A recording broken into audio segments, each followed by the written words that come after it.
the Lakers. Yes, it was. Lakers strike first 116-98 over the Heat in Game 1. It was the usual suspects. Seventh game this postseason that LeBron James and Anthony Davis each scored 25 points and shot 50% from the floor. That's the most by any pair of teammates in a single postseason in NBA history. The last duo to do it at even 5 games was Michael Jordan and Scottie Pippen in 1992. For more, let's welcome in Stephen A. Smith, who's going to be with us here in studio throughout the NBA Finals.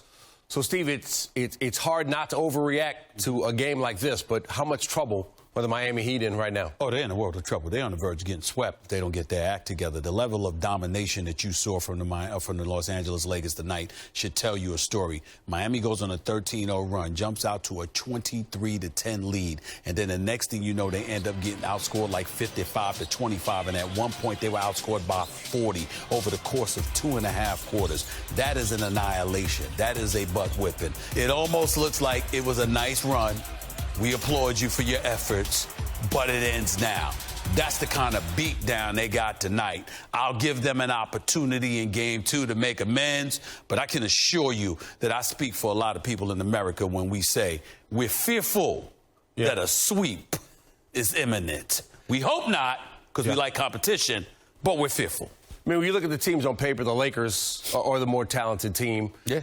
What else did you see that accounted for the domination in this? Their bench scoring, their bench production, obviously Kentavious Caldwell-Pope, Danny Green, Alex Caruso, all of these guys, they were hitting open shots. You got to give credit where credit is due. But the level of domination that Anthony Davis put on display, he dropped 34 and 9. He can score when he wants, whenever he wants. Bam Adebayo, Jay Crowder, it doesn't matter who you put on him. They don't have the horses to compete with Anthony Davis. He comes to play, there is no answer for him. We know that LeBron James is the best player in the world, but when you've got Anthony Davis as your proverbial sidekick per se, and Miami has no answer for that. What can you do? Jimmy Butler, Bam Adebayo, Tyler Hero had about 14 tonight. So Eric Spoelstra's got his work cut out for him because, again, this was a butt whipping. A lot of issues for Miami. They got a lot to figure out before Game 2. We will see you after Game 2 right here on SportsCenter. Yeah, you will. I hope that we're in better spirits and we have something far more interesting to talk about than was given to us to talk about tonight. But I fear that might not be the case.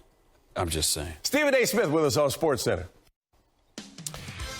Yeah, Miami's going to need... It was not that close. LeBron James as the Lakers take Game 1. They smacked us in the mouth, and we got a sense of that. And so we knew how hard we had to play if we wanted to try to make it a game.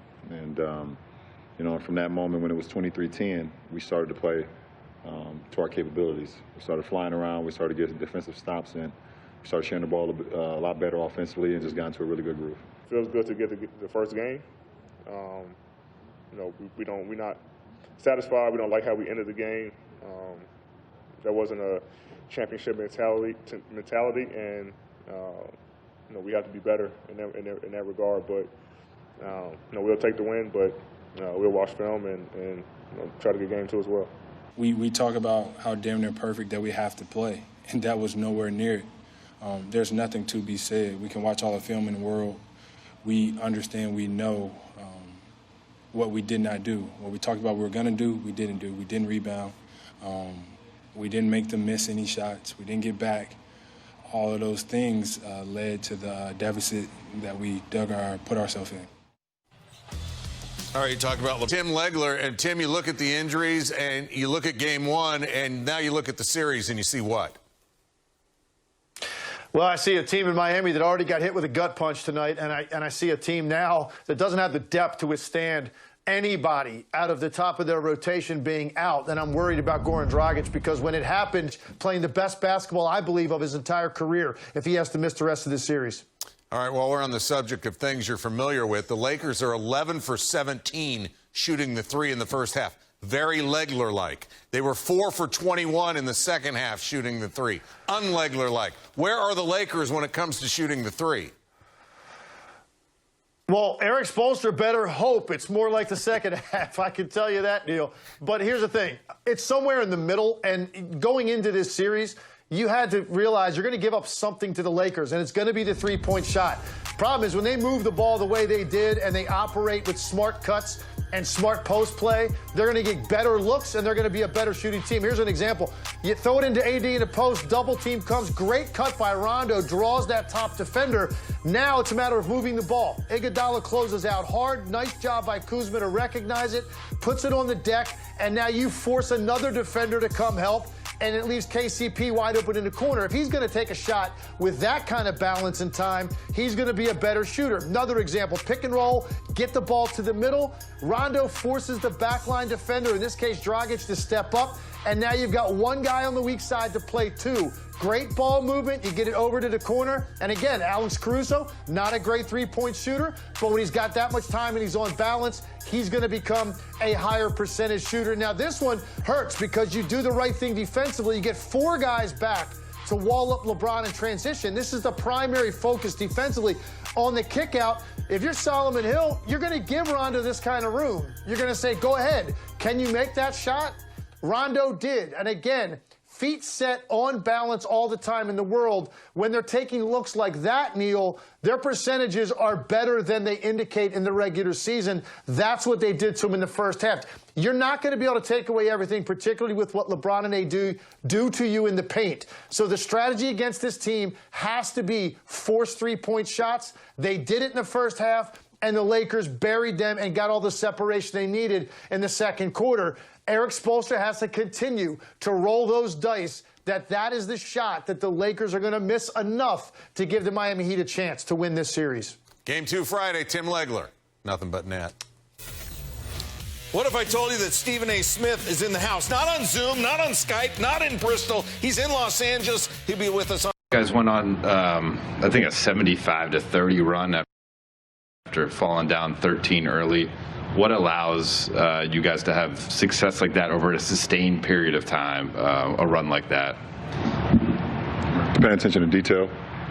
I don't think in the beginning that we were physical enough, and you have to get a feel for how hard Miami plays.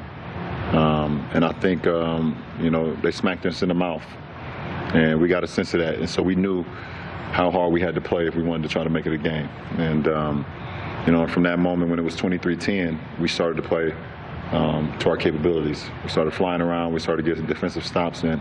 We started sharing the ball a lot better offensively and just got into a really good groove. All right, Kyle Goon. For AD, thank you. For AD, obviously his first finals game, what did you see about his preparation? Was there any advice you gave him? And to see him perform like that, what do you feel about that? I don't feel anything. I expected out of him. Didn't need to give him no advice. We've been preparing for this moment all season. He's been preparing for this moment all season. And I'm happy to be on the same floor with him in the same uniform. And he was, once again, a force every facet of the game, both offensively and defensively. All right, Dan? LeBron, you've felt the buzz of the NBA Finals 9 times in your career. What was it like today with nobody there, the sound? I mean, I know you're used to bubble basketball at this point, but on this stage, what did it feel like to play a finals game? It felt great. It felt great. I've been preparing for this moment for quite a while. And fans, no fans, the inner challenge for myself and the way I prepared myself, it felt amazing to be playing in the finals once again. Okay, Rachel Nichols. LeBron, you've seen plenty of times over the years where if one team has a bunch of injuries, the other team kind of floats a little bit and doesn't come at them as hard. How do you make sure that you guys don't do that in Game 2? We got so much more work to do. The job is not done, and we're not satisfied with winning one game. It's that simple. All righty, Chris. Thanks. Bron, there was a few times where you guys got up big, and then there was a lot of celebrating going on, and I seen you sometimes you had to rein them in a little bit.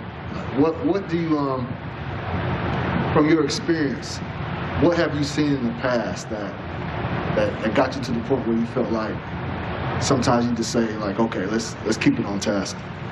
The best teacher in life is experience, and I've experienced moments in my career, finals games, where you had all the momentum in the world, and you felt like you had the game under control, and one play here or one play there could change the course of a series or change the course of a game. And one in particular that always rings home for me is Game 2 of the 2011 Finals in Miami versus Dallas. D. Wade hits a 3 right by that bench. I believe put us up either 13 or 17. And from that moment on, Dallas went on a hell of a run and finished it off with a Dirk Nowitzki left-hand layup to steal that game. To this day. So I always talk about the best teacher in life is experience, so I've experienced a lot. So that's what prompted me to be who I am today, is being able to have those experiences. Okay, we'll send it back to Will. Right, thank you. Yeah, we're going to take 3 more on my side. Tanya? Bron, I'm wondering, in a game like this, when you guys have the kind of lead that you had, are you already thinking, this is what we've done, this is what we could do better, here are some things that we're doing wrong? Were you already in that frame of mind during this game? Yeah, absolutely. I think you can learn so much more from a win than you can in a loss.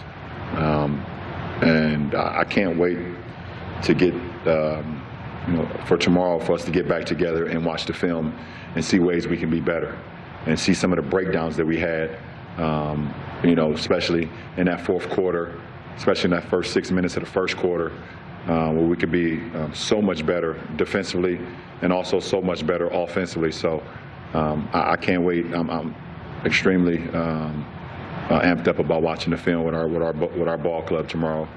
I'm gonna watch some tonight, obviously, by myself, but looking forward to getting together as a group tomorrow. Hey, LeBron, Mike Trudell back in LA. Teams have spent your whole career trying to keep you out of the paint. Say the same thing this season about AD. What are some of the ways that you guys are still always seemingly able to get there, still able to get to the rim and still able to finish? Because we have great spacing and great shooters. Without KCP, without Danny Green, without Kyle Kuzma, or Markieff Morris, and a list of guys that can spread the floor, it allows myself and AD to be able to do the things that we do in the interior. And we try to mix up our game too. We try to mix it in the interior and the exterior. But when you have guys that can space the floor like we have, it allows us to do some of the things that we do in the paint.